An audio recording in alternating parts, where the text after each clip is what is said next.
Hello everybody, Ben Rogers here, the Raptors Digest, reacting to a whole bunch of Toronto Raptors news. That's right, we have a Toronto Raptors news update to send over to you guys because there's been a lot of stuff happening around the NBA over the past couple days, and the Toronto Raptors, more reports about the players we can still acquire. Obviously, there's been major shakeups with other teams that we've been targeting in the past, so I want to give you guys all the latest news updates. Obviously, a blockbuster trade likely isn't in the cards for the Toronto Raptors because we love our core. We have a young group that's only going to grow and develop, and on a nice little win streak right now. So I don't expect any major changes to happen, but obviously with the Dragic situation, the lack of bench, I suspect a move is going to happen between now and the trade deadline tomorrow. And I'll break down all the news, describing all that. However, before we do, you guys know what it is.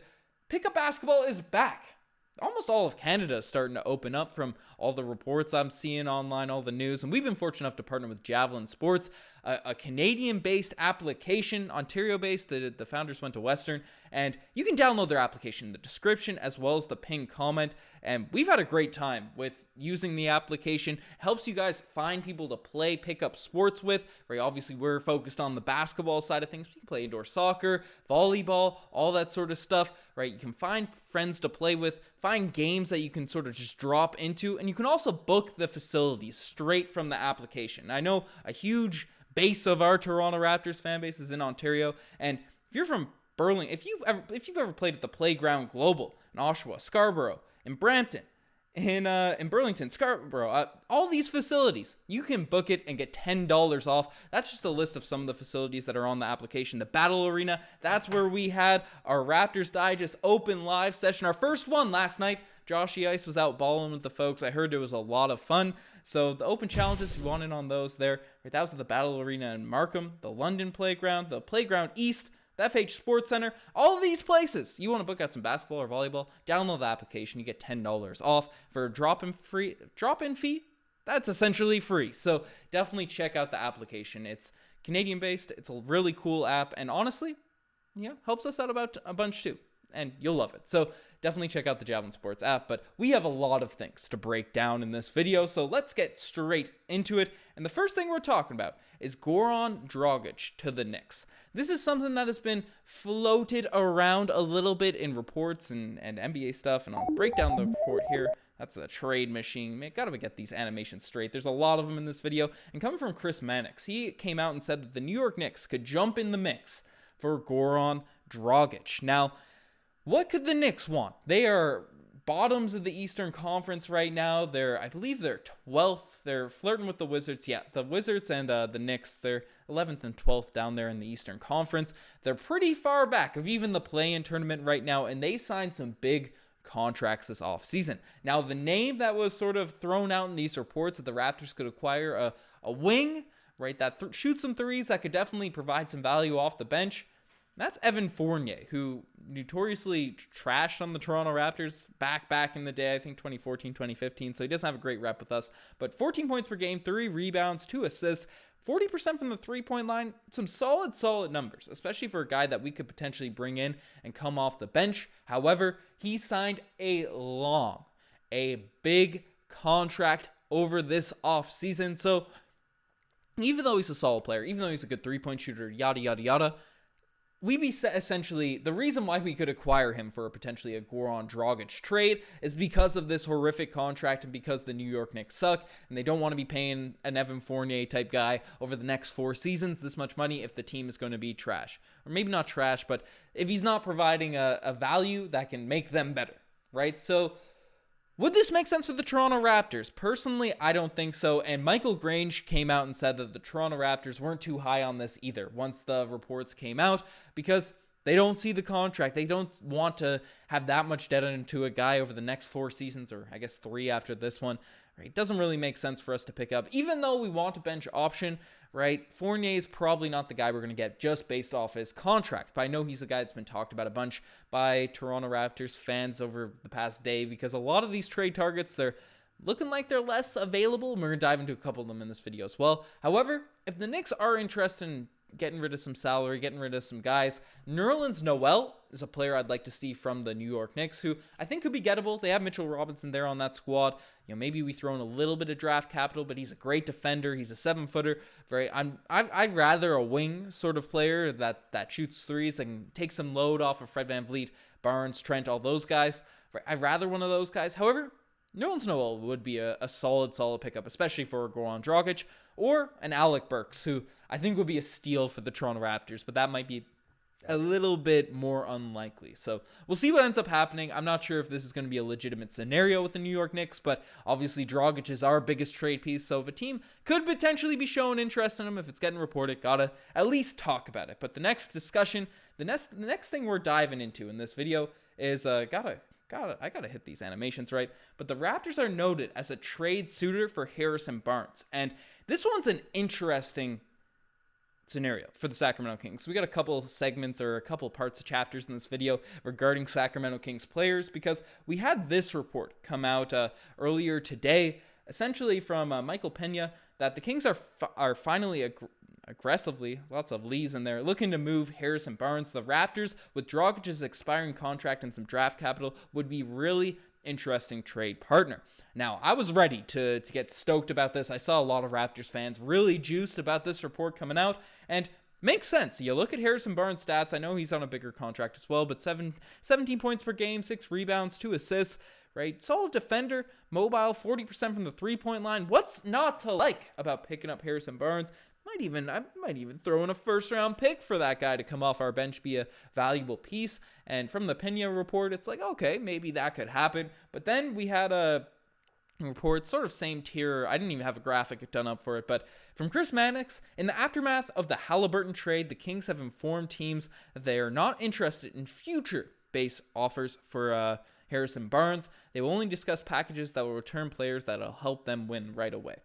Now, aggressively shopping for future first, the Raptors getting noted into that sort of scenario, right? That's one report, and then you get something on the other side about the Kings, which makes sense, right? You trade for Domantas Sabonis, you trade a young asset for Sabonis, who's more of a win-now guy, even though he's still a young all-star. I still think they got finesse, but it makes sense why they want to win now. I was surprised that he was even on the market, but if he's getting reported as aggressively thrown out there on the market, then maybe the Raptors could slide in finesse. Sacramento Kings, too, just make shaky trades left, right, and center, so maybe they'd consider Malachi Flynn, Goran Dragic, and Yuta Watanabe. Maybe they're thirsty. Vivek Granadive, I don't even know how to pronounce his name, is thirsty on some Svg water. We could pick him up, pick up Harrison Barnes.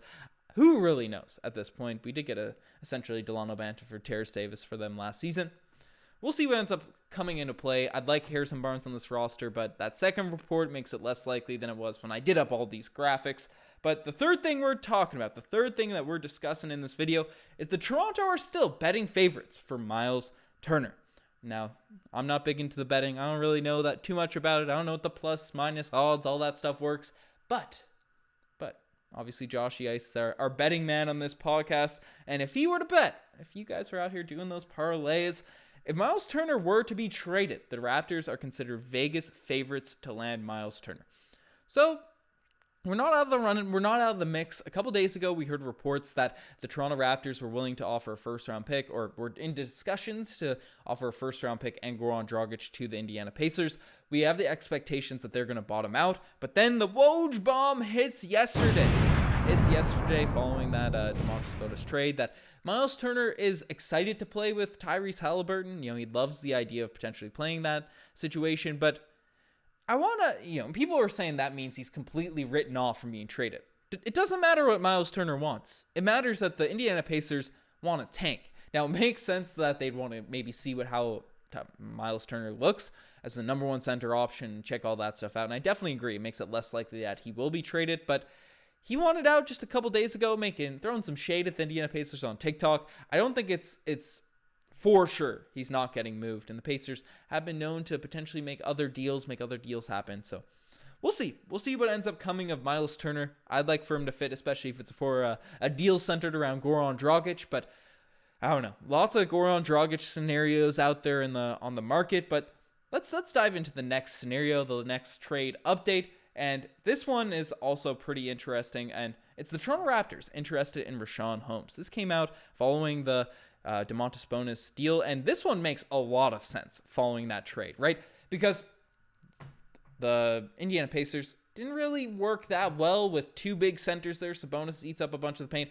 and Richaun Holmes is essentially a similar player to Myles Turner without the defensive shot blocking, right? So why would the Sacramento Kings want to rock out with Sabonis and Richaun Holmes down there in the paint, clogging everything up for De'Aaron Fox, who can't really shoot, Davion Mitchell, who I can shoot a little bit, but more of a defensive guy, right?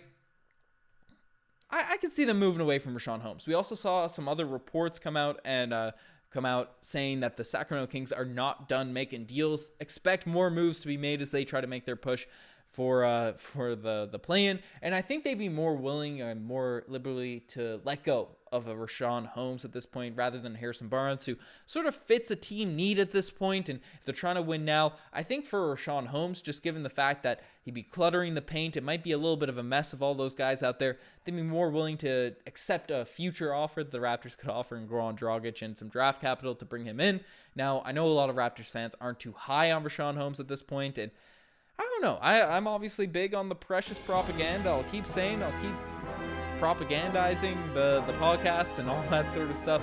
So I think Precious is long-term a way better fit than Richaun Holmes. I wouldn't give him up in a deal. Boucher I'd rather keep around than Richaun Holmes, especially if we're going to re-sign him. I think we could probably get Boucher back on a similar contract.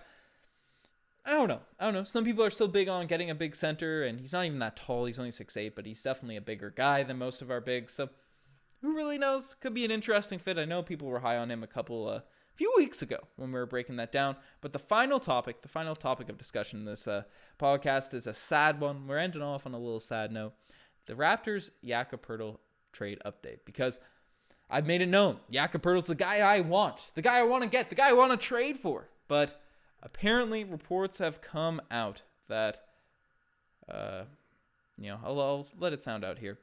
The Raptors were rebuffed when they inquired about Jakob Poeltl, and and then just to build off that Fournier stuff, they don't see him as a fit as the trade deadline approaches. And rips, L's in the chat, we're not live, but I wanted Jakob Poeltl rebuffed. I googled the specific meaning of rebuffed as well.